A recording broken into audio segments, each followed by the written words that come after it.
Good morning, class. Just wanted to go over a few instructions for while we're out in the boat so that you can get your 24-hour data collection for your yeast.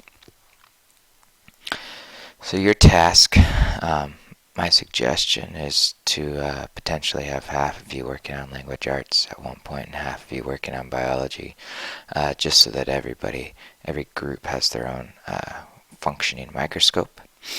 But today you're going to be taking your 24-hour data, and I know not everybody got the time 0, and that's going to we're just going to deal with that and be okay. So we're going to want to make sure we have 24, 48, and 72-hour data. So the first thing that you're going to want to take is you're going to take your one drop, put it on your slide, just like we worked on yesterday. Get it under medium power, be able to find the yeast cells, and then ultimately turn to high power.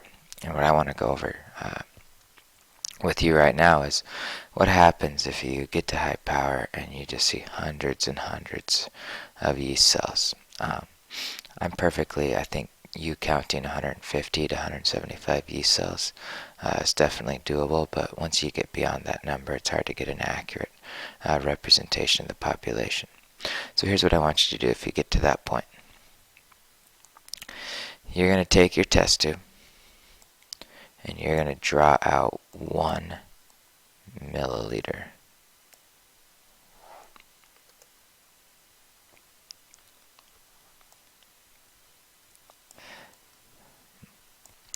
Of that solution. And I'm going to have some tubes sitting there available in the classroom that you can add to. So you're going to put 1 milliliter in there, and then you're going to add 9 milliliters of water. So what you're doing is you're diluting your yeast solution by a factor of 10. Once you do this, you're going to again take 1 drop of this, put it on your microscope slide, and you're going to count them. And hopefully you've reduced the amount of yeast cells that you see under the microscope to a more manageable number. But on your data recording, what you need to do is that if you count 78 yeast cells, that's with a diluted amount. So you're going to take 78 and you need to multiply it by the dilution factor, which in this case is 10. So in reality, we're making the assumption that we actually had 780 yeast cells in your original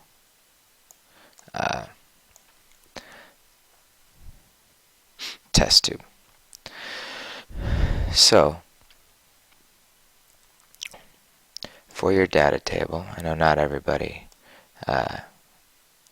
made their data table, so what you're going to want to make sure that you have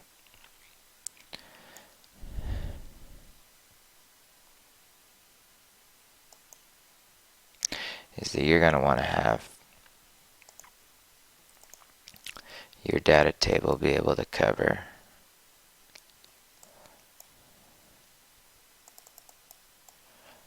some technical difficulties. You're going to want to you're going to want to draw your table into your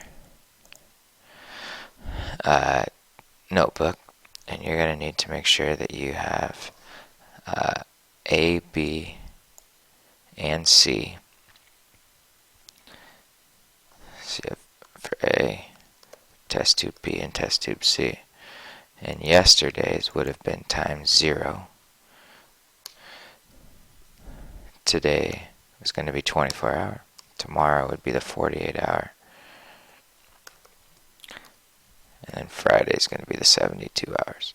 So you need to make sure that you have a quality data table that is organized with rulers to be able to capture all 3 test tubes for the particular times. Your task today is to make sure that you have completed the 24-hour data collection for all 3 test tubes, making sure that you're making a very accurate count using this technique of the what we call a serial dilution if necessary, and then making sure that you need to show Mrs. Koth that you have your data recorded for both A, B, and C, and then place your test tubes back in the correct environments, whether it's incubators, refrigerators, etc. The last thing is that you are going to leave your notebooks with me by the end of the day, and in there I'm just going to be checking off your vocabulary along with your book questions that I know a lot of you have finished or almost finished. If you have not finished, the iPads are in the cart, and when you finish your requirements for the yeast, and then also whenever you finish your language arts requirements for the day, you can finalize these, but I need everybody to turn in so that I can give credit for these points. So I hope you guys have a great day. You can ask Mrs. Koth if you have any questions, and you can always go back to different parts of this video if you need to review the serial dilutions or any part. And yeah, looking forward to seeing you guys tomorrow. Alright, thanks.